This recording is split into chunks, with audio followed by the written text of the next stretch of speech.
Shri Ganeshaya Namaha.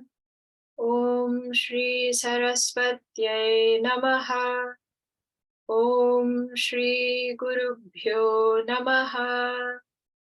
Samasta Jana Kalyane Niratam Karunamayam Namami Chinmayam Devam Sadgurum Brahma Vidvaram.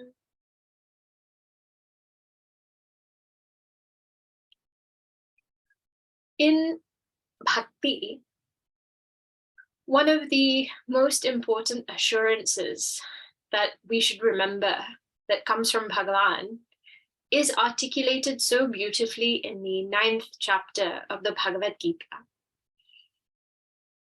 And it speaks to our fears. And why that's important is because our fears can be such a limiting force in our life, whether that's in terms of our material progress or our spiritual progress also. And one of the biggest fears that we have is that if I start to spend more and more time in sadhana, and if I spend more time thinking about Bhagavan, that means I have less time to give to the world, and I have less time to give to my worldly pursuits and relationships in this world.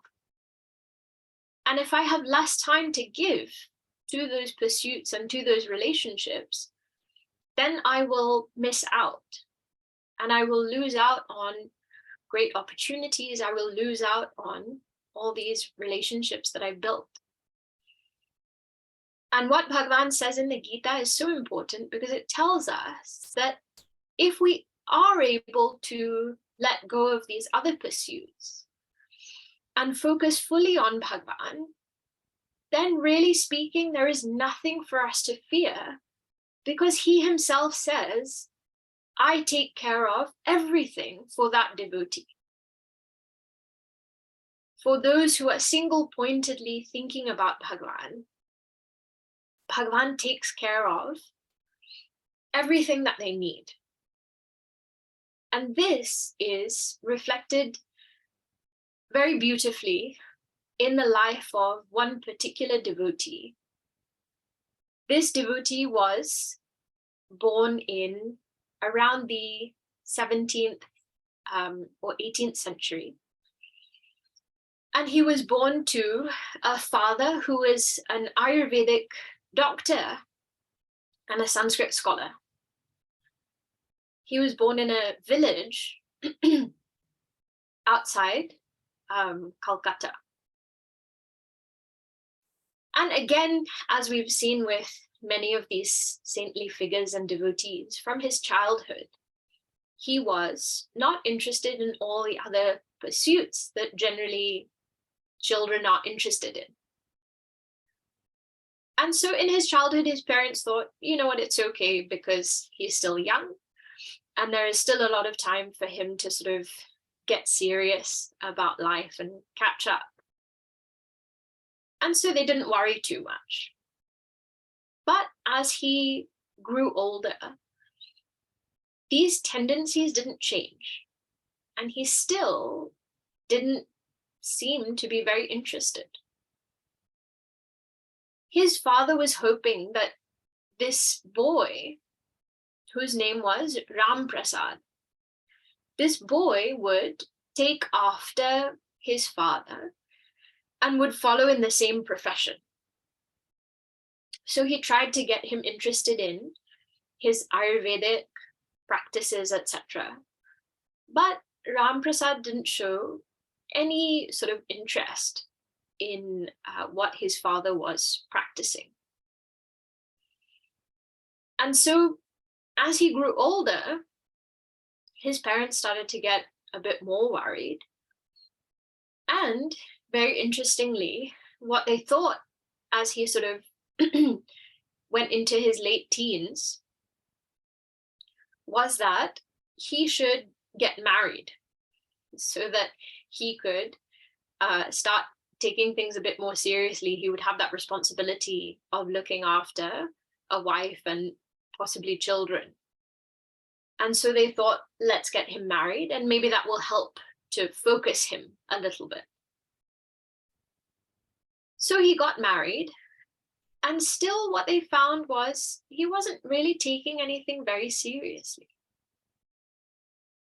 And for them, that meant that he was not displaying any sort of aptitude towards any work, really.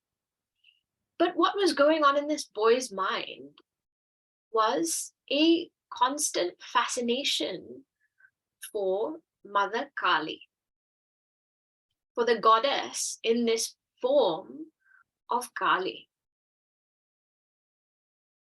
And he was constantly thinking of her. Now, for them, they wanted him to be able to support not only his own family, but also his mother and siblings, etc. And therefore, him not displaying any interest in a profession was something that they were not pleased about.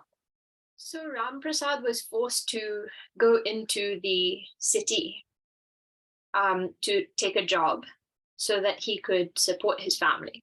So he went into the city and he found a role in an accounting sort of firm or company. And so he started his work there. But even as he was working, what happened is he would go to work every day to the office. But rather than completing the work that he was given, he would sit and he would write poems to Mother Kali. He would keep writing these compositions, sometimes addressed to the mother, sometimes addressed to his own mind, sometimes just descriptions of her. And so, you know, when you're working in a place and you are having to sort of work very hard to make sure that everything gets done, and you look around and you see someone else who is not working as hard, but still getting paid the same salary and still having all the same benefits, it can be very frustrating or very irritating. So his colleagues, they saw that this Ram Prasad is coming into the office every day, but he's not really doing any work. He just sits and sort of writes all these things. And therefore, he shouldn't be getting paid for this. So they brought it to the attention of their boss. And now what happened? The boss came to know, because of these other colleagues, that Ram Prasad is coming into the office, but instead of working, he is instead writing. And he asked Ram Prasad to show him the compositions, this boss. So he took his papers, etc., and he showed them to his boss. Now, instead of firing him and saying, you know, I can find a worker who will do your job much better, why should I pay you?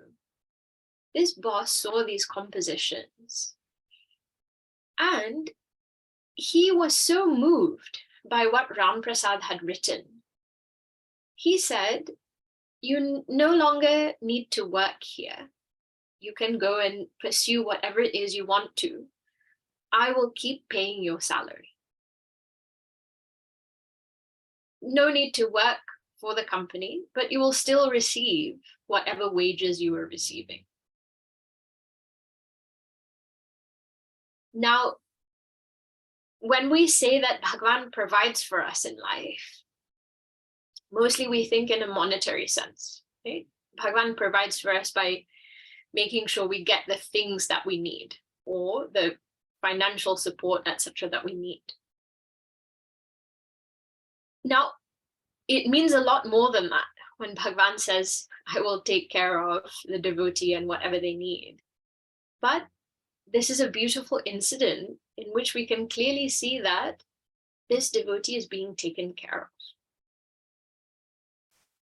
So Ram Prasad returned to his village with his family, and he immersed himself more and more in his sadhana, in his practices. And he was noticed by a local landowner. This landowner came to know of Ram Prasad and came to know of his devotion and also his compositions. And recognizing the incredible sort of bhava that he was displaying through his compositions, his devotion, this landowner appointed him to his court. He said, I will be your patron. I will sponsor you. I will take care of everything that you need. And he gave him a big plot of land on which he could live and he could provide for himself and provide for his family. Now, in return, Ram Prasad, what he did is he dedicated a book that he wrote to this landowner whose name was Krishna Chandra. He occupied all his time in his worship of Kali. But when Krishna Chandra was coming to the end of his life and he was on his deathbed, Ram Prasad went to him and stayed with him and spent his time singing these compositions about the Divine Mother. There is one account of the meeting of another sort of local ruler with Ram Prasad. So they were traveling on the river, and Ram Prasad was sort of standing on the shore and he was singing. Now this ruler, who was the Nawab, he became very fascinated and he really wanted to meet this person who he thought was singing so beautifully. And of course, he, sort of being at his leisure, decided that he would stop and they would find out who is it, who is standing on the shore and producing this beautiful sound. So they stopped, and Ram Prasad was invited onto the barge on which the Nawab was traveling. Now, he started feeling very shy because he was hesitating, because he thought that this person is asking me to sing. All I know are hymns in worship of my mother Kali. I don't know anything else. So he felt very he didn't feel very comfortable singing. Nevertheless, this Nawab asked him, you sing whatever you want. Sing whatever you're comfortable with. And so Ram Prasad sang. And these compositions that he wrote and sang, they are known as Shyama Sangeet. Shyama refers to Mother Kali. Shyama means dark, and Mother Kali is very dark in appearance. So these compositions they came to be known in this way. There is another incident that is related in the life of Ram Prasad. So once when he had, after he had returned back to his village, he was once with his daughter. He was doing some work outside. They were repairing a fence. And of course, children grow up hearing whatever their parents are saying. And so his young daughter, very mischievously, she said, Father, you keep calling to Mother Kali and you keep talking to her and addressing her. She never comes. Why does she never come? And saying this, she ran away. And then what is said is, another young girl appeared. And she helped Ram Prasad to finish this work that he was doing. And this young girl who appeared looked just like his own daughter. So he thought his daughter has come back. So he finished the work with her. He was talking to her. Once the work was done, she ran off. His daughter came back. And so he must have asked her, that you've come back again. We finished all the work. She said, Father, I didn't come back. And at that moment, he realized that it must have been the Divine Mother herself who came to help me. There is another incident in which he was going down to the river to take his daily bath. And as he was walking on his way, a very beautiful young woman stopped him and asked if he would sing for her. Now he thinking that this is just, another ordinary person, and that I have to go and get my day started, and for that I have to go and bathe. He said, please wait. I need to go and finish whatever I need to do at the river.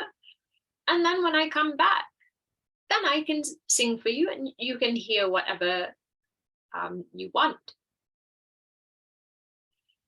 So he requested for her to wait, and he continued to the river. He finished whatever he had to do, and he turned back, expecting to see this young woman waiting.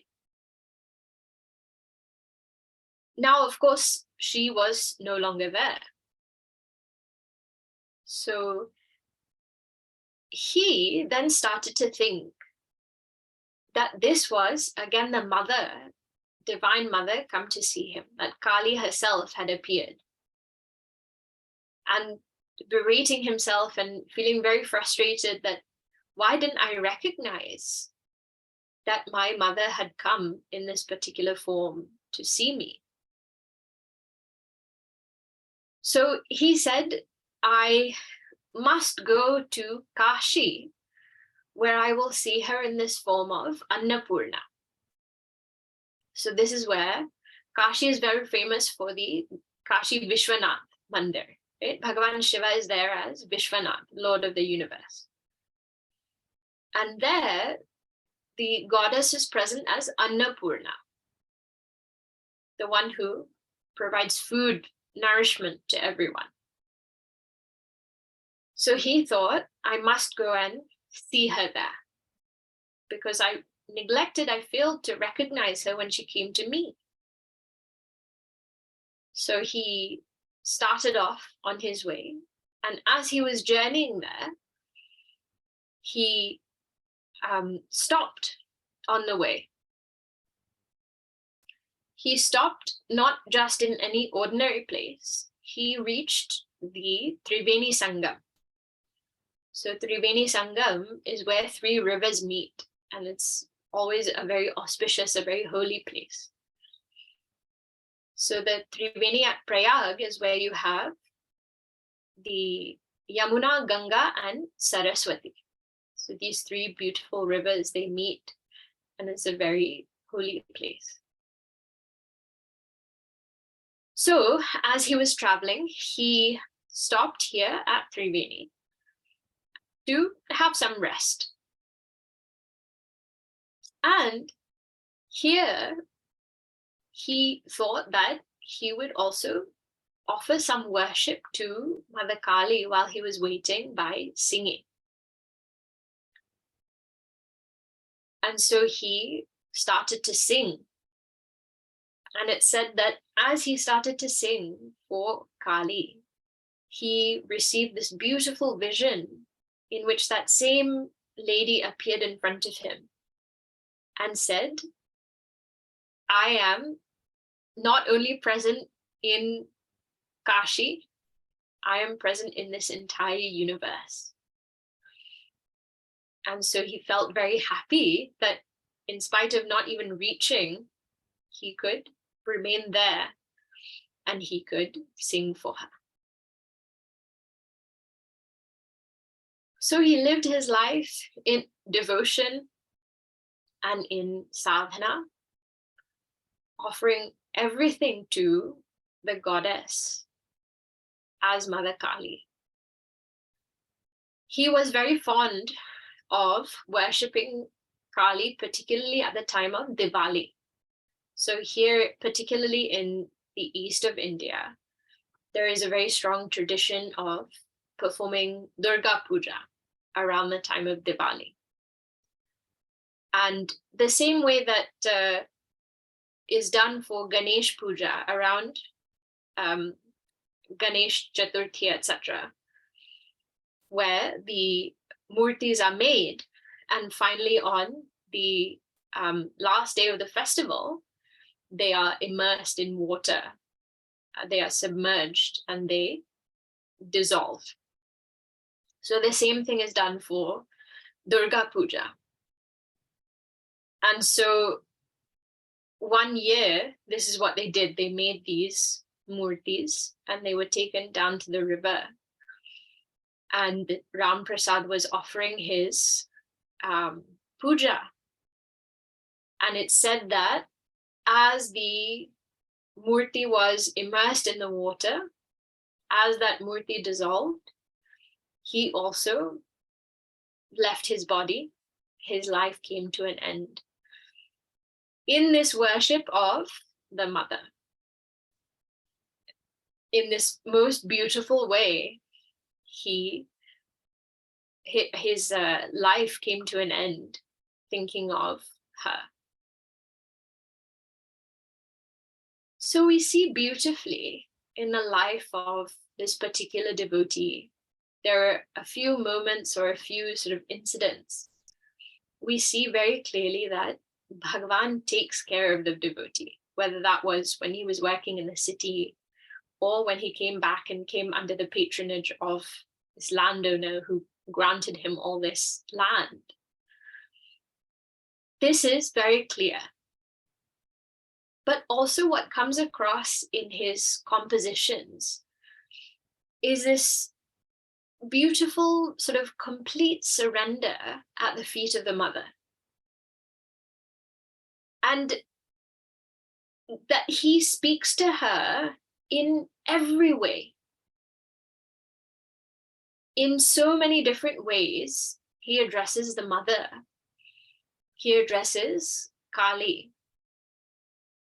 And it's so clear from those compositions that he sees her being so present in every relationship in his life. There is also a beautiful composition in which he addresses his mind. And how he speaks to his mind is he says that there are all these different pairs of opposites in the world.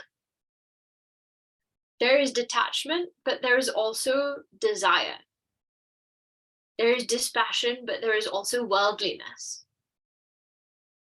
And he reminds his mind to always make the right choice, because that will finally lead one to Mother Kali. And that is the ultimate goal, the ultimate destination in life. In one composition, he speaks to his mind and he says, "Oh mind, don't sleep. Don't let sleep overtake you." Because he says, otherwise time will come and steal from you. This is such a beautiful point that we are all, unless we check where our mind is going, and unless we realize, for most of us, our default is not to remain in sattva. It may not even to be in rajas. For many people, our default is to remain in tamas, to remain in sleep, to remain in ignorance. So he says, "Oh mind, don't sleep. Hold on," he says, "to the sword of the name of Kali. hold on to the shield of the name of Kali. In other words, the name of God is how we destroy all negativities. And the name of God is how we shield ourselves from all sorrows and all suffering in this world. He says that if you think you won't be saved, how many people have been saved just by taking the name of the Lord? Often when we think of bhakti, we think of it as, if we don't already have it, something that is so difficult to attain and to maintain also. But what is said is that the only thing really that we need to do is to take the name of the Lord, especially in this Kali Yuga. That's all we need to do. We just need to chant the Lord's name, whether that is Kali or Krishna or any other name. That is sufficient. And in fact, something that Sri Ramakrishna Paramahamsa used to say, whose story we saw, is that we should have such faith in God's name that if we take God's name once, we should have all confidence that all our sins and all negativities have been dropped. God's name has such power. So, as we saw at the beginning of this series, one way to develop bhakti is to spend time in the company of saints. And the more we do that, the more we imbibe from them. The simplest sadhana for all of us to practice is simply to take the name of the Lord. And that is enough to allow us to accomplish whatever spiritual end we are aiming for. So may their blessings and their grace and the grace of Bhagavan and Puja Gurudev, his blessings, be with us to allow us to also attain the ultimate goal of life. Om Purnamada Purnamidam Purnat Purnamudachyate Purnasya Purnamadaya Purnameva Vashishyate. Om Shanti Shanti Shanti. Harihi Om Shri Gurubhyo Namaha. Harihi Om.